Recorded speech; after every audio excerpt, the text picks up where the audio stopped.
据俄罗斯媒体卫星通讯社的消息称，俄罗斯有关部门目前已经制定了从2024年到2033年的国家武器发展计划。根据规划，这一时期将建造3艘航母。对于这一计划，俄罗斯海事委员会信心十足，认为俄罗斯在建造航空母舰方面拥有诸多优势，比如技术上的优势。据了解，新航母的暂定造价大约为5000亿卢布，折合人民币435.8亿元。俄海军此次突然发布的可以说是一重磅消息。要知道，俄罗斯海军只有1艘库兹涅佐夫级航空母舰，并且正在进行大修，所以该航母的现状并不乐观，能不能再次服役都是一个问题。那可以肯定的是，如果俄罗斯海军将来真的拥有3艘新航母，那么俄罗斯海军的航母数量将超过当下的中国海军，仅次于美国海军，成为世界第2。但就俄罗斯国内的现状而言，俄罗斯海军真的能够反超中国海军吗？当下俄罗斯国内关于将建造哪一种航母有着非常多的争论，一些人希望是性能优先，另一些人则希望在性能和成本之间找到一个平衡点，大体分为了2种不同的航母建造方案。一个方案由涅瓦设计局提出，设想建造一艘8到9万吨排水量的海牛航母，可搭载约60架舰载机。另一个由克雷洛夫科学中心提出的风暴号航母方案，虽然排水量也是在8万吨到9万吨之间，但是可以容纳90架舰载机。不过，俄罗斯海军方面更倾向于建造6到7万吨的航母。然而，以目前俄罗斯的造船水平和经济实力来看，要在9年内建成这3艘航母，无疑是非常困难的。有数据显示，2020年俄罗斯军费开支只有617亿美元，排在全球第4位，远远低于印度的729亿美元。虽然617亿美元这一开支着实是不少，但需要明确的是，俄罗斯军方需要用这617亿美元来支撑一支综合实力全球数2数3的强大军事力量，同时还得维护数量上世界第1的核武库，并建立一支无论从质量还是数量上都不亚于美国海军的大型水下核潜艇部队。虽然俄罗斯确实有着造航母的技术，但想要做到9年时间建3艘航空母舰这件事儿，还是得和中国配合才能做到。可能有些人会觉得，俄罗斯不造船的祖宗吗？中国凭什么帮忙？然而，实际上的俄罗斯海军在近30年的时间里，连1艘排量超过5000吨的战舰都没造出来。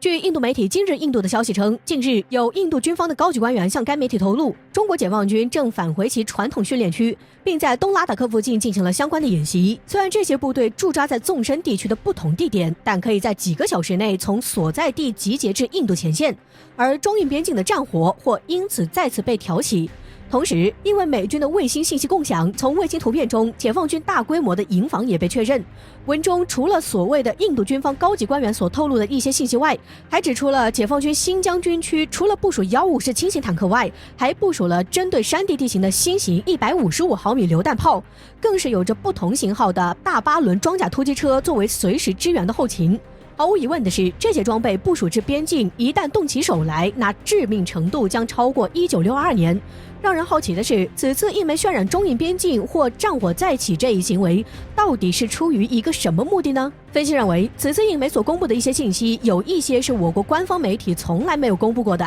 而印度军方假借印度媒体之手来公布这些信息，无疑不是想隔空告诉我军，部署行动以及训练什么的全部暴露了。然而，这样的一个行为反而却暴露了印度的2个弱点事实。其一，印度官方已无力掌控国内的疫情蔓延速度。关于我军的消息，大概率是印度政界的一些对华强硬派透露给媒体的。他们实际上并不清楚印军是否有行动，但这个问题上一旦能在印度国内炒热，那高昂的民族情绪将瞬间取代新冠疫情这一话题。用这种手段来转移舆论，只能说明印度的疫情是真的没有办法可以控制了。第二，需要借力来警告我国。这次疫情爆发的第2波冲击使印度变得相当的虚弱，由于这次爆发，在边境的部署也将受到影响，因此印度需要在解放军采取行动前发出警告。我国肯定是不在乎印度的，不过却没有办法不在乎美国，所以在信息中特意交代出信息的源头来自美军的卫星信息共享，给自身披一层虎皮。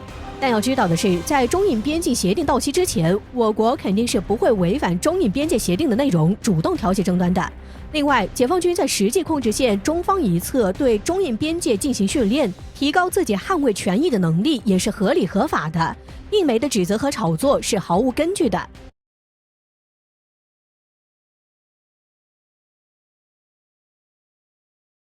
自从中国在吉布提建立军事基地后，美国非洲司令部就特别关注解放军的下一步的行动。美军经常派出侦察力量侦察我军基地和舰队。美国非洲司令部司令警告说，来自中国的威胁日益增加，不仅可能来自太平洋水域，而且也来自大西洋。美国史蒂芬·汤森将军在接受美联社采访时表示，有证据表明中国正在非洲西海岸寻求建立一个大型海军港口，以便在非洲西部沿海地区容纳潜艇或航母。汤森说，中国已经接触了从毛里塔尼亚到纳米比亚南部的非洲国家，意在寻求建立海军补给基地。如果这一想法实现，意味着中国海军首次进入非洲西海岸和大西洋海域。如今的美国正在将重点从过去20年的反恐战争转移到印度太平洋地区，以应对来自中国和俄罗斯等大国对手的威胁。在以往，非洲是中国军队几乎不会到达的地方，但如今汤森将军发出的警告却显示，未来中国的军事力量可能正式踏足非洲。拜登政府将中国迅速扩大的经济影响力和军事实力视为美国面临的主要长期安全挑战，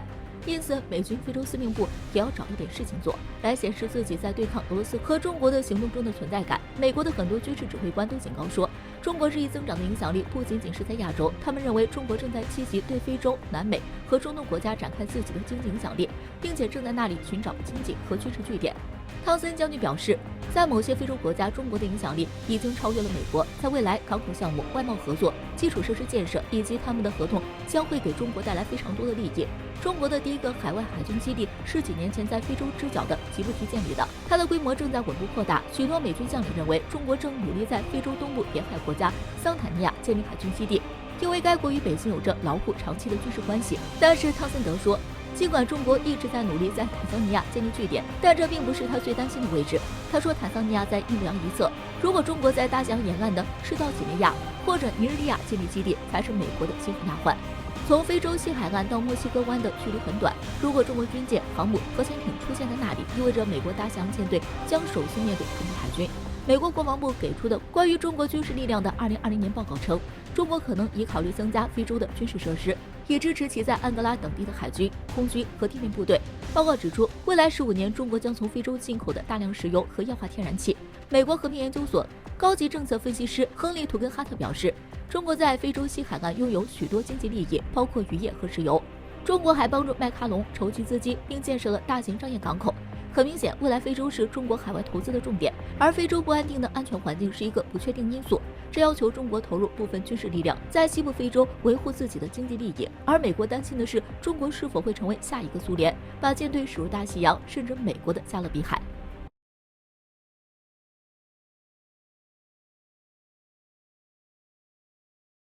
近期巴以冲突持续升级，冲突的伤亡人数在这个大部分地区都是和平的世界来看，实在是令人发指。而无辜的孩子和妇女被卷入其中，也被世人所痛心。此次冲突升级也引发了国际上纷纷侧目。我们都知道，以色列是以犹太民族为主的移民国家，国际上原本认为这样敏感的地方应该成立一个特别政权，由联合国直接进行管辖。但是自从美国公开承认耶路撒冷是以色列首都之后，巴勒斯坦等阿拉伯国家与以色列的矛盾就愈演愈烈。而不久前，美国现任总统拜登竟然批准向以色列售买武器，引得国际社会万众哗然。美国如此不顾国际社会的意见，为一己之利而向以色列方面出售提供武器的行为，实则是火上浇油之举，自然也引起了国际上的一片骂声。土耳其总统近期在内阁会议中怒斥，将以色列称为恐怖主义国家，这一点是仁者见仁，智者见智的。而关于美国向以色列售卖武器一事，他痛批对方为正在用沾满鲜血的双手书写历史，这一点倒是实至名归了。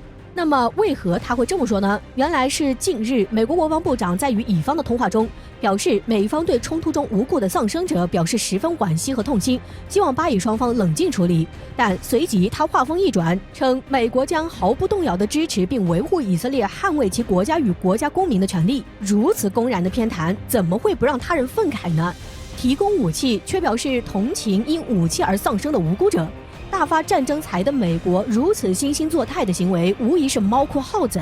但中国的态度也出来了，我国外长就于近日表示，美国本次的所作所为与采取的立场与国际正义的准则大相径庭，是公然站在了正义的对立面，并表示中国号召世界各国都要为维护地区安全与和平做出努力，承担应当承担的责任。